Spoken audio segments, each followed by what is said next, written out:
এবারে অস্ত্রের ভয় দেখেছে, তোর অস্ত্রের ভয় করি না।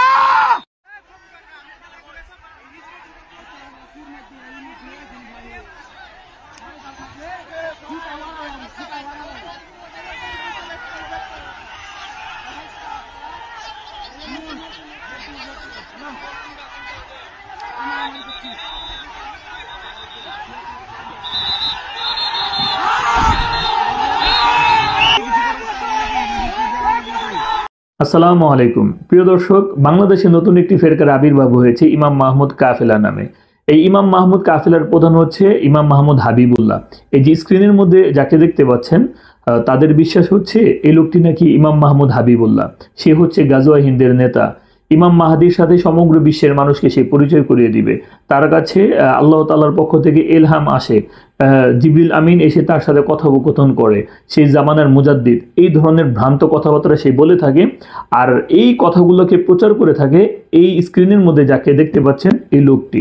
তো প্রিয় দর্শক, অবশ্যই তাদের থেকে সকলে আপনারা সাবধান থাকবে। প্রিয় দর্শক, তারা যে কখনোই গাজওয়া হিন্দের সাথে সম্পৃক্ত হতে পারে না, এর কয়েকটা উদাহরণ আমি আপনাদের সামনে তুলে ধরছি। নিঃসন্দেহে হাদিসের মধ্যে আল্লাহর নবী সাল্লাল্লাহু আলাইহি ওয়াসাল্লাম গাজওয়া হিন্দের কথা বলেছেন এবং এই হাদিসটি সহিহ। কিন্তু নবীজি সাল্লাল্লাহু আলাইহি ওয়াসাল্লাম এই কথা বলেননি যে অমুক বছর অমুক সনে অমুক মাসে অমুক দিনে অমুক সময় গাজওয়াতুল হিন্দ হবে, এই ধরনের কথা বলেননি। কিন্তু আপনি যদি তাদের বক্তব্য শুনে থাকেন তাহলে দেখবেন তারা বলে থাকে হয়তো এই আগামী বছরই গাজওয়া হিন্দ হয়ে যাবে, এই আগামী মাসেই গাজওয়া হিন্দ হয়ে যাবে। এই ধরনের কথাবার্তা বলে যারা ধর্মপ্রাণ সাধারণ মানুষ আছে তাদেরকে তাদের দলে ভিড়ানোর সর্বাত্মক চেষ্টা তারা করে থাকে। প্রিয় দর্শক, শুধু তাই না, সহিহ কোনো হাদিসের মধ্যে নবীজি সাল্লাল্লাহু আলাইহি ওয়াসাল্লাম গাজওয়া হিন্দের নেতা যে ইমাম মাহমুদ হবে এই ধরনের কোনো হাদিস বর্ণিত হয়নি, বরং তারা নিজেরা হাদিস বানিয়ে এগুলোকে নবীজি সাল্লাল্লাহু আলাইহি ওয়াসাল্লামের নামে চালিয়ে দিচ্ছে। এর মাধ্যমে সাধারণ মানুষকে তারা পথভ্রষ্ট করার চেষ্টা করছে। শুধু তাই না, তারা যে গাজওয়া হিন্দের সাথে তাদের কোনো সম্পৃক্ততা নেই, আমি আপনাদের সামনে কয়েকটা বিষয়ে তুলে ধরার চেষ্টা করছি। আপনারা সকলেই জানেন যে গত 2-1 দিন ধরে ভারতীয়দের সাথে আমাদের বাংলাদেশের সীমান্তে বেশ উত্তেজনা চলছে। যে কোনো বিষয়ে আমাদের বাংলাদেশের হাজার হাজার জনগণ সীমান্ত পাহারা দেওয়ার জন্য প্রস্তুত হয়ে গেছে। তারই জ্বলন্ত প্রমাণ হিসেবে আমরা দেখলাম যে চাঁপাই নবাবগঞ্জে গাছ রোপণ করা নিয়ে কাঁটাতার নির্মাণকে কেন্দ্র করে বাংলাদেশের হাজার হাজার জনগণ তারা মাঠের মধ্যে নেমে এসেছে। বিজিবির সাথে কাঁধে কাঁধ মিলিয়ে তারা দেশ রক্ষার শপথ গ্রহণ করছে। তারা ভুয়া ভুয়া স্লোগান দিচ্ছে, ভুয়া ভুয়া বলে তারা ভারতকে হুঁশিয়ার করে দিচ্ছে। একজন মানুষ ব্যাট নিয়ে আসছে, ঘরের ভিতর থেকে ঝাড়ু নিয়ে আসছে। আরেকজন কৃষককে দেখলাম সে একটা কাঁচি নিয়ে বিজিবির সাথে সে দেশকে রক্ষা করার জন্য, সীমান্তে পাহারা দেওয়ার জন্য এবং কাঁধে কাঁধ মিলে তাদের সাথে কাজ করছে।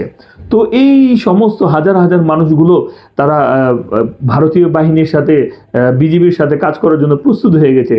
কিন্তু আজকে তো খুব বেশি দরকার ছিল ইমাম মাহমুদ এবং তার সাঙ্গপাঙ্গ যারা আছে তাদের কিন্তু এখানে থাকা দরকার ছিল, কিংবা তারা একটা প্রেস কনফারেন্স করে কিন্তু হুঁশিয়ারি দেওয়া দরকার ছিল যে এই যে গাজওয়া হিন্দের নেতা এসে গেছে, সাবধান ভারত, তোমরা কিন্তু বেশি পাকামি করো না, না হলে আমাদের গাজওয়া হিন্দের নেতা যে কোনো সময় কিন্তু তোমাদেরকে শায়েস্ত করে দিবে।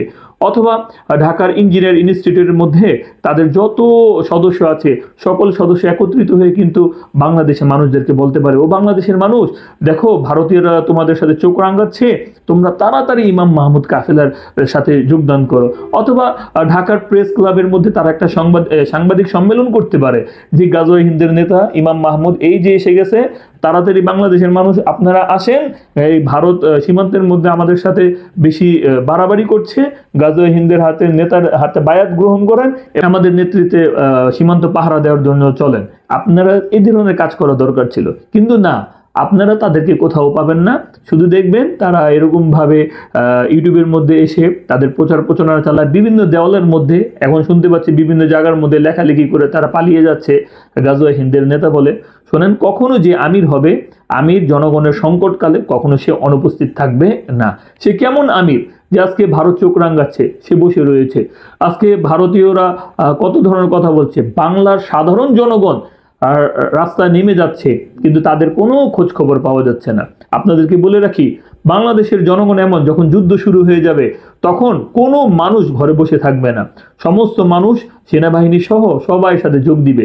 কিন্তু যারা আজকে গাজওয়ে হিন্দের নেতা বলে নিজেদেরকে গাজওয়ে হিন্দের সর্বাধিক পরিচালক বলে দাবি করছে, বিশ্বাস করেন তাদেরকে কখনো খুঁজে পাওয়া যাবে না। প্রিয় জনগণ, সাবধান, কখনো তাদের কথায় বিভ্রান্ত হবেন না। ইমাম মাহমুদ হাবিবুল্লাহ নামে হাদিসের মধ্যে কারোর নাম নবীজি সাল্লাল্লাহু আলাইহি সাল্লাম বলেননি। তারা যে হাদিসগুলো দেখায় এই হাদিসগুলো হচ্ছে বানোয়াট, এবং তাদের এই বানোয়াট হাদিসের মধ্যে অসংখ্য ভুল আছে, যেটি আমি আমার পূর্বের ভিডিওর মধ্যে দেখিয়ে দিয়েছি। একজন কৃষক ভাই, সে একটা কাঁচি নিয়ে বিজিবির সাথে সীমান্ত পাহারা দেওয়ার জন্য, ভারতের অগ্রাসন থেকে দেশকে রক্ষা করার জন্য সে সেই জায়গার মধ্যে বসে পড়তে পারে, কিন্তু আপনি গাজওয়ে হিন্দের কোনো নেতাকে পাবেন, গাজওয়ে হিন্দের কোনো সদস্যকে পাবেন এই ধরনের কোনো কিছু বলতে? তারা শুধু পারবে কমেন্টের মধ্যে এসে গালিগালাজ করতে। একজন আলেমের সাথে কিভাবে বেয়াদবি করতে হয় এটা শুধু তাদের কাছ থেকে শেখাটাই দরকার, এছাড়া আর কিছুই না। তারা যদি সত্যিকারই গাজওয়ে হিন্দের নেতা হতো তাহলে তাদের কার্যক্রম আজকে প্রকাশ্যে হতো, তারা বিভিন্নভাবে মানুষদেরকে জানান দিত গাজওয়ে হিন্দের নেতা এসে গেছে, তাড়াতাড়ি তার হাতে বায়াত হও। অথচ এগুলো কোনো কিছুই দেখবেন না, খালি গোপনে মানুষদেরকে তাদের দলে ভিড়ানোর কাজ করছে। তাহলে এই গোপন মানে কি? প্রকাশ্যে কেন আসছে না? এটাই আমাদের প্রশ্নের বিষয়। প্রিয় দর্শক, আপনারা সকলেই সাবধান থাকবেন। আল্লাহ তাআলা আমাদের ঈমান আমল সবকিছু হেফাজত করুক, আমাদের মাতৃভূমিকে হেফাজত করুক। আল্লাহ তাআলা গাজওয়াতুল হিন্দের জন্য আমাদের সকলকে কবুল করুক, কিন্তু এই ধরনের ভণ্ড লোকদের থেকে আল্লাহ তাআলা আমাদের সকলকে হেফাজত করুক। প্রিয় দর্শক, অবশ্যই মানুষদেরকে সতর্ক করার জন্য যারা নিয়মিত আমার ভিডিও দেখেন, আপনারা সকলেই ভিডিওটি শেয়ার করবেন। সেই পর্যন্ত সকলেই ভালো থাকবেন, সুস্থ থাকবেন। আসসালামু আলাইকুম ওয়া রাহমাতুল্লাহ।